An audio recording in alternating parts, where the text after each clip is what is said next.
So the House of Argos had a few really good releases this year. Palace Athene, I think, came out at the very beginning of the year, which my wife adores. Smells great.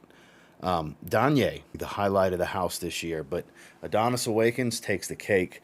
This is one of the most magnificent fragrances I have ever smelled. Beautiful woods, fruitiness that's just vibrant and not overly sweet or overly juicy, and a lot of rose. There's some spice, there's some amber. It's so good. This is hands down one of the best. This is up there for potentially the best release of 2022. For me, this was definitely one of, if not the best, in the running for the best release of 2022, in my opinion. Must try from the house. Absolute must try. This rivals Triumph of Bacchus for the best of the house, in my opinion, because Triumph of Bacchus has always been the one for me. I love Battuer Immortel, love Danye.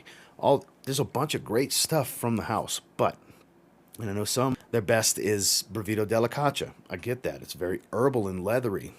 It's Christian's personal favorite of all his fragrances.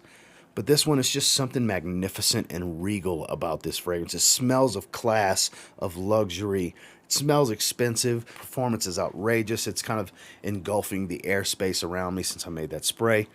Definitely one of my favorite pickups and favorite releases of the year. Argos Adonis Awakens.